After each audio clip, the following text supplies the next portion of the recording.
Hello students, last term पे हम लोगों ने इफेक्टिव न्यूक्लियर चार्ज तक पढ़ लिया था और कैसे स्क्रीनिंग कांस्टेंट कैलकुलेट करते हैं वो भी हमने मेथड सीख लिया है।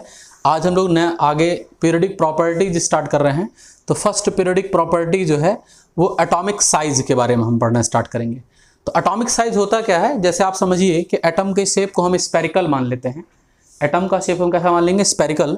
तो स्पेरिकल अगर जो शेप है तो न्यूक्लियस के सेंटर से लेके लास्ट सेल तक की डिस्टेंस को एक आइसोलेटेड एटम ले लिया जाए। आइसोलेटेड मतलब कि सिंगल एटम।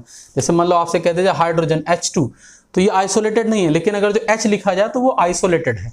तो आइसोलेटेड एटम जो होगा, जैसे हाइड्रोजन है तो ये आइसोलेटेड एटम के न्यूक्लियस से लेके वैलेंसी सेल या लास्ट सेल तक की डिस्टेंस को एटॉमिक रेडियस कहा जाता है। ये एक थ्योरेटिकल डेफिनेशन है। ये कैसी डेफिनेशन है? ये थ्योरेटिकल डेफिनेशन है। अब प्रैक्टिकली जो है ऐसा होता नहीं है कि एटम आइसोलेटेड स्टेट में रहता हो। ठीक, ये चीज पॉसिबल नहीं है कि एटम जो है आइसोलेटेड स्टेट में रहता हो। तो हम लिख देंगे क्या कि practically no atom except noble gases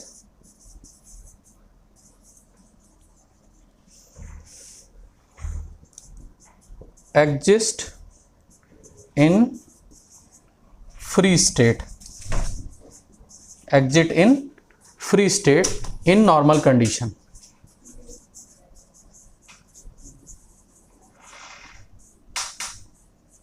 in normal condition, ठीक है। तो ये बहुत इंपॉर्टेंट चीज है ये कि थ्योरेटिकली ये माना गया। आपसे कहा जाए एटम स्पेरिकल है तो आप कहेंगे सेंटर से लेके बाहर तक की डिस्टेंस को मेजर कर लें तो वो हो जाएगा हमारा एटॉमिक रेडियस। लेकिन एक्चुअल में ऐसा होता नहीं है। नोबल गैसेस को छोड़ के कोई भी एलिमेंट ऐसा नहीं है जो फ्री स्टेट में पाया जाता हो या आइसोलेटेड स्टेट में पाया जाता हो। तब इस प्रॉब्लम को सॉल्व करने के लिए क्या किया जाएगा? तो फिर जो है ये जो एटॉमिक रेडियस ही है इसी को हम 3 कैटेगरी में इसको डिवाइड करके फिर उसकी स्टडी करेंगे। अब एटॉमिक रेडियस को हमने 3 अलग अलग कैटेगरी में बांट लिया है, उसके बेसिस पर हम स्टडी करेंगे। तो पहला है इसमें कोवेलेंट रेडियस, दूसरा मेटालिक या उसको क्रिस्टल रेडियस भी कहा जाता है, third one is van der Waals radius. तो ये एटॉमिक रेडियस, क्योंकि हमने कहा कि एटम जो है फ्री स्टेट में नहीं पाए जाते, इसीलिए हम इनको अलग अलग कैटेगरी में पढ़ेंगे। तो इसमें जो फर्स्ट कैटेगरी है वो है कोवेलेंट रेडियस। कौन सी रेडियस? Covalent radius. ठीक है। तो कोवेलेंट रेडियस में क्या दिखा जाएगा? It is defined as 1/2 of the distance between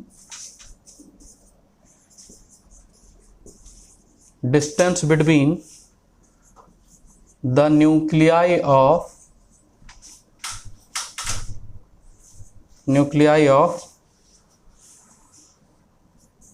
two covalently bonded atom of the, बस इतना ही रहने देते हैं, 2 कोवेलेंटली बॉन्डेड एटम। क्या हुआ? डायग्रामेटिकली समझिए क्या कि मान लीजिए एक एटम ये है, एक कोई एटम है, एक एटम यहां बना दिए, इसका नाम A है। इसी तरीके से ऐसे दूसरा एटम एक और बना दिए A। तो दोनों ही एक ही एलिमेंट के 2 एटम हैं और बड़े डायग्राम से बनाए तो ज्यादा आसानी समझ में आएगा। ऐसे समझिए, मान लीजिए इसका भी नाम A है और इसका भी नाम A है। ठीक है, सेम एलिमेंट के दोनों एटम हैं। तो दोनों के न्यूक्लियाई के सेंटर से, दोनों का न्यूक्लियाई का सेंटर ये हो गया और यहां से एक लाइन ड्रॉ कर दीजिए खींचते हैं, और इसका क्या कर दें हम? हाफ कर दें। क्या कर दें? इसका हम हाफ कर दें। तो ये जो रेडियस निकल के आएगी उसको हम क्या कहेंगे? Covalent radius. इन दोनों के बीच की जो डिस्टेंस होगी उसको क्या कहा जाएगा? कोवेलेंट रेडियस, एक न्यूक्लियर। तो हमने क्या डेफिनेशन में क्या समझा? It is defined as 1/2 of the distance between the nuclei of two covalently bonded atom. तो आपको ये चीज केमिकल बॉन्डिंग में ये हम पढ़ते हैं कि कोवेलेंट बॉन्ड कब बनता है, एटॉमिक ऑर्बिटल्स की ओवरलैपिंग से कोवेलेंट बॉन्ड बनता है। तो यहां पर आपको दिखाई दे रहा है कि दोनों ओवरलैप कर रहे हैं, तो जब ये दोनों ओवरलैप कर रहे होंगे तो वहां पर कोवेलेंट बॉन्ड पाया जाएगा। तो दो कोवेलेंटली बॉन्डेड एटम्स के बीच की डिस्टेंस, न्यूक्लियाई के बीच के डिस्टेंस का जब हाफ कर दिया जाता है तो उस रेडियस का नाम होता है कोवेलेंट रेडियस। क्या कहेंगे ऐसे रेडियस को हम? Covalent radius. अब हम क्या करेंगे, इसमें आगे देखते हैं क्या हो रहा है। ये जो एटम के लिए हमने कैलकुलेट किया है ये होमोटॉमिक के लिए सही है फार्मूला। तो अगर जो हमसे कहा जाए कि ये जो न्यूक्लियाई के बीच की जो डिस्टेंस है इसका नाम आप क्या बताएंगे, न्यूक्लियाई के जो बीच की डिस्टेंस है इसका नाम क्या कहेंगे? तो आप इसको लिख देंगे DAA। इनका हम नेमिंग कर देते हैं। DAA क्या चीज है? ये है बॉन्ड लेंथ। क्या है ये? बॉन्ड लेंथ है। और इसको RC ना लिख के R ही रहने देते हैं। R यहां पर क्या है? ये है कोवेलेंट रेडियस, या RC रहने दीजिए, कोवेलेंट रेडियस। इसको क्या कहेंगे? कोवेलेंट रेडियस कहेंगे। तो अगर जो होमोटॉमिक मॉलिक्यूल है, इसमें फर्स्ट पार्ट कहा जा रहा है कि कोवेलेंट मॉलिक्यूल तो दो तरीके का हो सकता है, या तो होमोटॉमिक हो या तो हेटेरोटॉमिक हो। होमोटॉमिक का मतलब क्या हो गया कि दोनों एटम सेम हैं, दोनों, ये भी A है और ये भी A है, मतलब एक ही एलिमेंट के दोनों एटम हैं या सेम टाइप के एटम है। जैसे हाइड्रोजन है तो इसको होमोटॉमिक कहा जाएगा। क्यों? क्योंकि दो हाइड्रोजन है, दो एटम है और दो के दोनों हाइड्रोजन है। यहाँ पर क्लोरीन है तो दोनों क्लोरीन ही है। तो इसके लिए फॉर्मूला क्या निकल के आता है कि जो DAA होगा, जो बॉन्ड लेंथ होगी, वो या ऐसे लिखेंगे कि जो कोवेलेंट रेडियस होगा RC, उसको लिखा जाएगा DAA डिवाइडेड बाई 2। क्या लिखा जाएगा? DAA divided by 2। ठीक, तो यहां पर ये हमारे लिए फॉर्मूला आ गया। कभी भी हमें होमोटॉमिक के लिए कैलकुलेट करना हो तो आपको साफ दिखाई दे रहा है कि जो टोटल बॉन्ड लेंथ है ये, इस बॉन्ड लेंथ का आधा ही तो कोवेलेंट रेडियस है। इस बॉन्ड लेंथ का क्या है? आधा ही कोवेलेंट रेडियस है। लेकिन अगर जो कहीं ऐसा हो गया कि हेटेरोटॉमिक मॉलिक्यूल आ जाता है तो हम इसको यहां से हटा दें, हेटेरोटॉमिक के लिए भी पढ़ लेते हैं क्या होगा। इस डायग्राम को, ये जो डायग्राम है यहां के लिए आप इसको कंसिडर करिएगा। अब हेटेरोटॉमिक में देखते हैं सेकेंड पार्ट।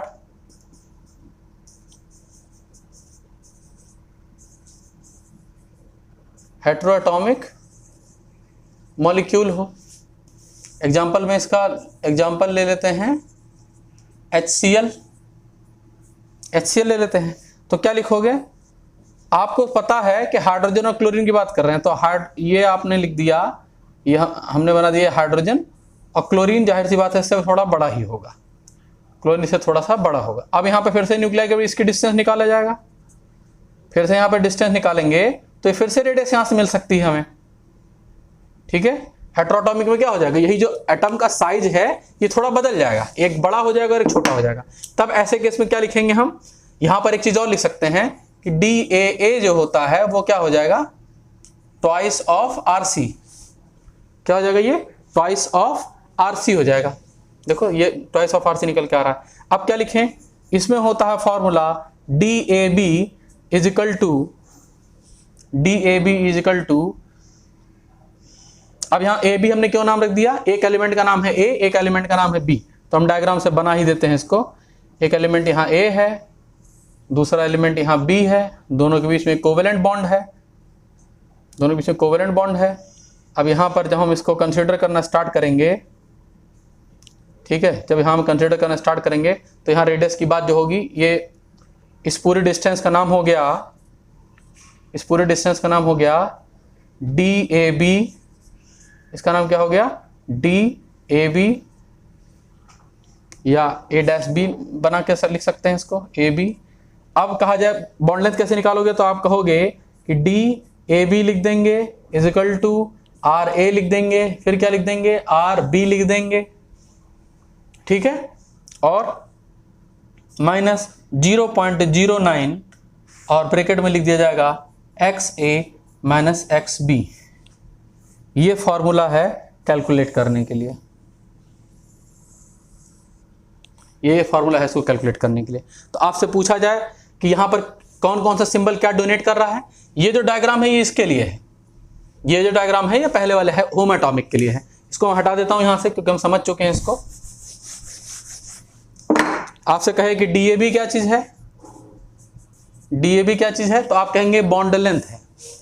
डीएबी क्या चीज है, बॉन्ड लेंथ है, ठीक। और आर ए क्या चीज है, आप लिखेंगे कोवेलेंट रेडियस ऑफ ए। आज पूछा जाए आर बी क्या चीज है, तो आप लिखेंगे कोवेलेंट रेडियस ऑफ बी। उसके बाद आपसे कहा जाए कि एक्स ए माइनस एक्स बी क्या चीज है, तो ये आप कहेंगे इलेक्ट्रोनिगेटिविटी डिफरेंस।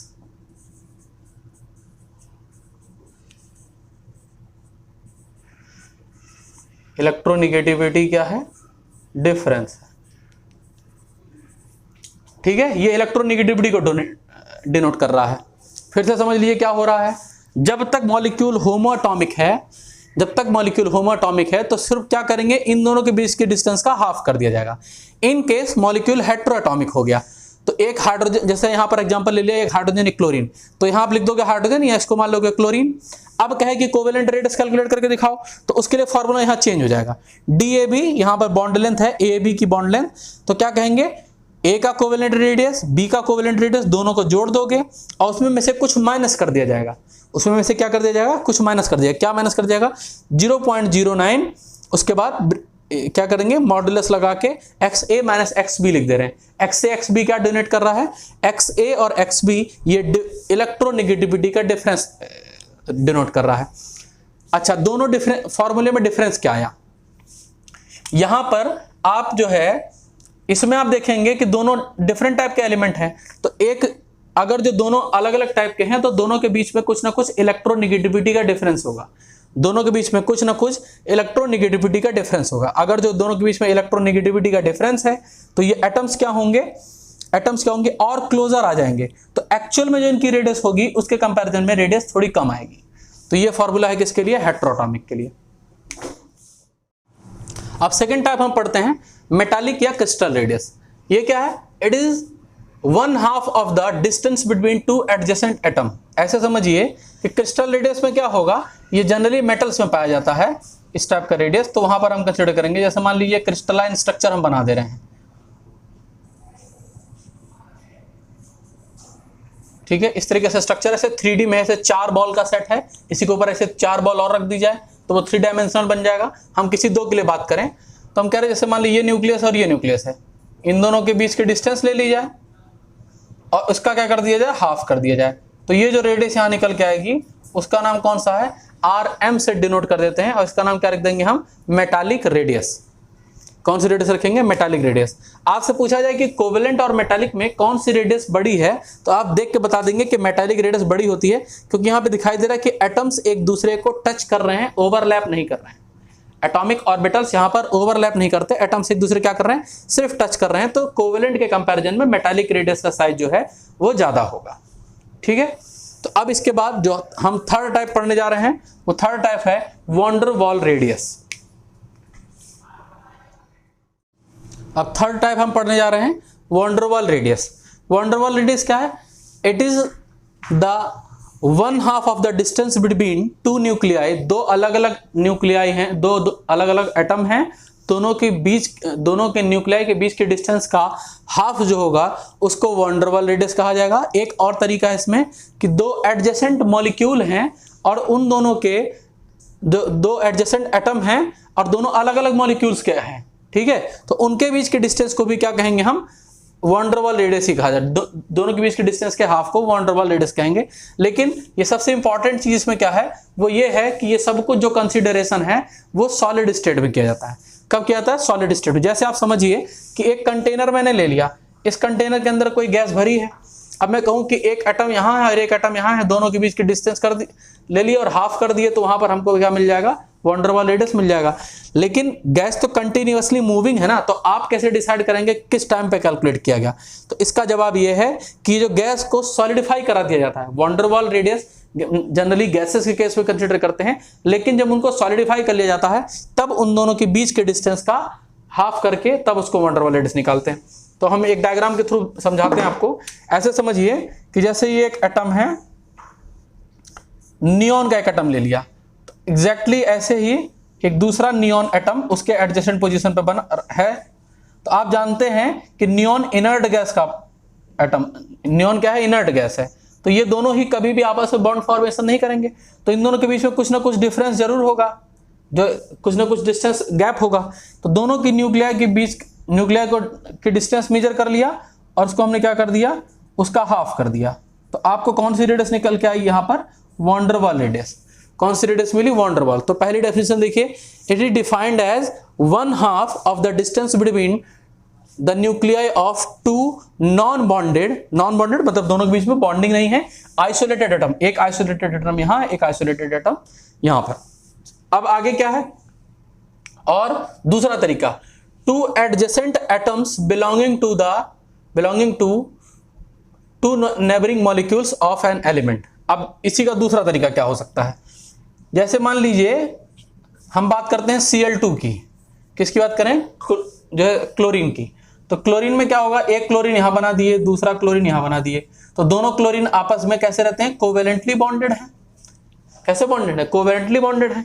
इसी तरीके से एक मॉलिक्यूल मान लो क्लोरीन का यहां पर है, एक मॉलिक्यूल और बना लिया ऐसे क्लोरीन का, ठीक है, ये भी क्लोरीन, ये भी क्लोरीन। तो ये दोनों लोग आपस में बॉन्डेड नहीं ना, ये दोनों तो बॉन्डेड हैं। आपसे पूछे कि इसमें रेडियस कौन सी है, तो आप कहोगे यहां से ऐसे पॉइंट बना के ऐसे लाइन खींच दोगे, यहां से आप लाइन खींच देंगे और इसके बीच के डिस्टेंस का हाफ कर देंगे। आप कहेंगे ये तो वॉन डर वाल, सॉरी ये तो कोवेलेंट रेडियस है। कौन सी रेडियस है, ये कोवेलेंट रेडियस है। लेकिन इसके सेंटर से लेके इसके सेंटर तक की जो बीच की डिस्टेंस होगी और उसका जो हाफ होगा, उसका नाम क्या होगा, वॉन डर वाल रेडियस। तो दोनों तरीके समझ में आया। हमेशा ही वॉन डर वाल रेडियस नॉन बॉन्डेड एटम्स के बीच में होता है, इन दोनों के बीच में बॉन्डिंग नहीं है, लेकिन दोनों आइसोलेटेड स्टेट में है। दोनों के बीच की डिस्टेंस मेजर किए, उसका हाफ कर दिए, तो वॉन डर वाल रेडियस निकल के आ गई। यहां पर क्या है, ये दोनों क्लोरीन आपस में बॉन्डेड हैं, लेकिन ये वाला क्लोरीन और ये वाला क्लोरीन दोनों बॉन्डेड नहीं है। तो हमेशा ध्यान रखिए कि वॉन डर वाल रेडियस नॉन बॉन्डेड स्टेट में कैलकुलेट की आती है। तो इस वाले क्लोरीन के और इस वाले क्लोरीन के दोनों के बीच के, दोनों के न्यूक्लियस के बीच के डिस्टेंस का हाफ करने पर कौन सा रेडियस निकल के आता है, वॉन डर वाल रेडियस। ठीक है, तो दोनों ही डेफिनेशन अपनी जगह फिक्स हो गई, ये समझ में आ गया होगा। तो ये हमें अब तक क्या पता लगा, हमें 3 टाइप की रेडियस पता लगी। तो तीनों रेडियस का एक बार हम और कंसिडरेशन कर लेते हैं, कैसे कैसे हमने पढ़ा है, ध्यान दें उस पर। तो सबसे पहले हमने पढ़ा, यहां पर नोट करके लिख देंगे क्या, सबसे पहले हमने क्या पढ़ा, सबसे पहले हमने पढ़ा कोवेलेंट रेडियस। कौन सी रेडियस, कोवेलेंट रेडियस। उसके बाद हमने पढ़ा कौन सी, मेटालिक रेडियस, ठीक है।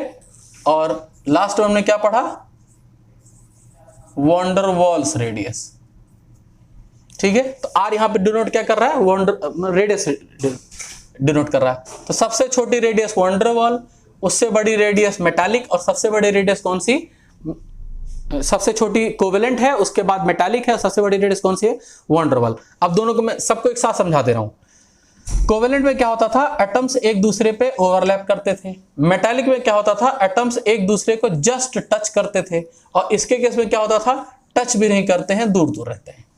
तो क्या है, इन दोनों के बीच के डिस्टेंस का हाफ, इन दोनों के बीच के डिस्टेंस का हाफ, और इन दोनों के बीच की डिस्टेंस का हाफ। तो आपको साफ साफ दिखाई दे रहा होगा कि यहाँ आर की वैल्यू एक्चुअल वैल्यू से कुछ कम आएगी, यहाँ एग्जैक्टली आर आएगा, और यहाँ पर जो रेडियस है वो थोड़ा सा और बड़ा आएगा, क्योंकि यहाँ पर नॉन बॉन्डेड स्टेट में है। तो आपसे ये चीज अब हमेशा आपको ध्यान रखना रहेगा कि इन तीनों में सबसे बड़ी रेडियस कौन सी है, वॉन डर वाल रेडियस है। अब हम पीरियोडिक ट्रेंड देख लें इसका, ये पहला पॉइंट है। अब इसमें हम देख लें इसका पीरियोडिक ट्रेंड। तो जो एटॉमिक रेडियस है, atomic radius left to right, यानी कि लेफ्ट टू राइट को हम क्या बोलते हैं, अलोंग द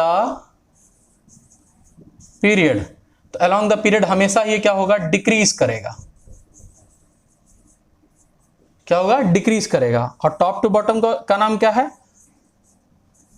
अलोंग द क्या है ये, ग्रुप। तो अलोंग द ग्रुप हमेशा ही क्या होगा, ये इंक्रीज करेगा। क्या होगा, इंक्रीज करेगा। तो एटॉमिक रेडियस डिक्रीज क्यों करती है, decreases due to increase in Z effective. What is Z effective, effective nuclear charge. और ये क्या है, एटॉमिक रेडियस बढ़ता क्यों है, increases due to increase in number of shells. Number of shells बढ़ रहे हैं इसलिए बढ़ रहा है। ठीक है, तो ये इसका पीरियोडिक ट्रेंड है। सबसे छोटा रेडियस कोवेलेंट, उससे बड़ा मेटालिक, उससे बड़ा वंडरवॉल। आपसे पूछा जाए कि रेडियस का ट्रेंड बताइए पीरियोडिक टेबल में, तो आप कहेंगे कि लेफ्ट टू राइट जाने पर एटॉमिक रेडियस हमेशा डिक्रीज करती है, टॉप टू बॉटम जाने पर हमेशा एटॉमिक रेडियस बढ़ती चली जाएगी। इसका वेरिफिकेशन देख लिया जाए एक बार। इसका वेरिफिकेशन कैसे लिखेंगे, आप यहां लिखेंगे क्या, हम लिख दें एटॉमिक रेडियस और डायरेक्टली प्रोपोर्शनल का साइन लगा दें। ये क्या होता है, जेड इफेक्टिव के इनवर्सली प्रोपोर्शनल होता है। जब जब इफेक्टिव न्यूक्लियर चार्ज बढ़ेगा तो एटॉमिक रेडियस घटेगा। लेफ्ट टू राइट जाने पर, ये मैं पढ़ा चुका हूं कि effective nuclear charge left to right जाने पर बढ़ता है, और atomic radius is directly proportional to number of shells. Number of shells, जैसे जैसे नंबर ऑफ सेल बढ़ेगा एटॉमिक रेडियस क्या होगा, बढ़ने लगेगा। तो देखिए एक चीज बढ़ने से बढ़ रही है और एक चीज इसके बढ़ने से ये चीज क्या हो रही है, घट रही है। ठीक, अब इसको डायग्रामेटिकली थोड़ा सा मैं समझा देता हूं।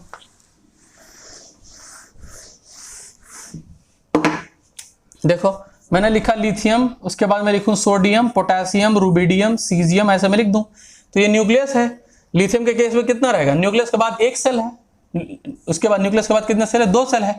सोडियम में 3 सेल, पोटेशियम में 4 सेल, रुबिडियम में 5 सेल, फिर 6 सेल। तो साफ दिखाई दे रहा है रेडियस की वैल्यू बढ़ रही है। तो जैसे से टॉप टू बॉटम जा रहे हैं तो रेडियस देखिए बढ़ता जा रहा है। ठीक, तो ये इसका नीचे वाले का वेरिफिकेशन हो गया। अब दूसरा चेक कर लें। हमने लिखा lithium, beryllium, boron, carbon, nitrogen, oxygen, fluorine. अब क्या है, जेड इफेक्टिव जो है, इफेक्टिव न्यूक्लियर चार्ज इधर जाने पर क्या होता है, लेफ्ट राइट जाने पर क्या होता है, इंक्रीज करता है। क्या होगा, इंक्रीज करेगा। तो ये न्यूक्लियस हो गया। ये सब के सब सेकेंड पीरियड के एलिमेंट है, सबके पास 2 ही सेल हैं। तो जब लेफ्ट टू राइट जाते हैं तो इफेक्टिव न्यूक्लियर चार्ज बढ़ेगा। इफेक्टिव न्यूक्लियर चार्ज बढ़ेगा तो न्यूक्लियस यहां बैठ के हर सेल के इलेक्ट्रॉन को अपनी तरफ तेजी से खींचेगा। न्यूक्लियर चार्ज बढ़ने का मतलब क्या है, न्यूक्लियस के ऊपर जो चार्ज है वो बढ़ रहा है। अगर जो चार्ज बढ़ता रहेगा तो ये कंटिन्यूअसली जितने आगे सेल्स में इलेक्ट्रॉन है उनके ऊपर फोर्स ऑफ अट्रैक्शन लगाएगा, और इसकी वैल्यू क्या होती है, रेडियस को क्या करता रहेगा, घटाता रहेगा। इसीलिए हम कहते हैं कि जेड इफेक्टिव बढ़ने पर एटॉमिक रेडियस घटता है, नंबर ऑफ सेल बढ़ने पर एटॉमिक रेडियस बढ़ता है। ये दोनों का वेरिफिकेशन हो गया।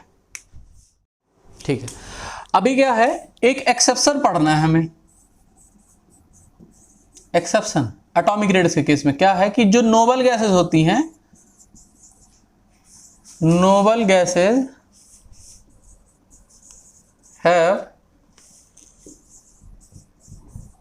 Largest size in their respective period. In their respective period. क्यों ऐसा हो रहा है, ऐसा क्यों हो रहा है कि सबसे ज्यादा साइज है। आपने पढ़ा है, जैसे आपने लिखा यहां बेरिलियम, लिथियम के बाद beryllium, boron, carbon, nitrogen, oxygen, fluorine, उसके बाद लास्ट में नियोन लिखा जाता है। तो आपने पढ़ा कि लेफ्ट टू राइट जाने पर एटॉमिक साइज घटता है। तो यहां तक घटता रहेगा, कहां तक घटेगा, फ्लोरीन तक घटेगा, लेकिन नियोन सबसे बड़ा हो जाएगा। क्यों नियोन बढ़ जाएगा, ये सब लोग मेटल, यहां पर ये पहले मेटल है, ये दोनों मेटल हैं, उसके बाद नॉन मेटालिक कैरेक्टर बढ़ जाता है। तो मेटल के कंपैरिजन में नॉन मेटल के अंदर कोवेलेंट बॉन्ड होता है।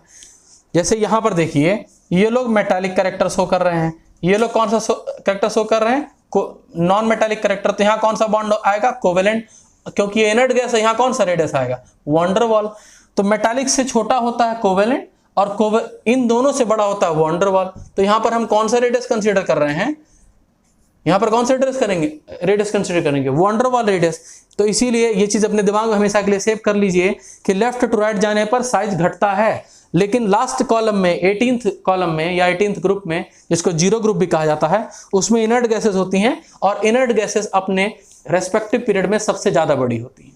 जिस पीरियड में होंगी वहां पर सबसे ज्यादा बड़ी होंगी। ठीक है, तो आज हमने एटॉमिक रेडियस के बारे में पढ़ा। नेक्स्ट क्लास में हम लोग आयनिक रेडियस के बारे में पढ़ेंगे। Thank you.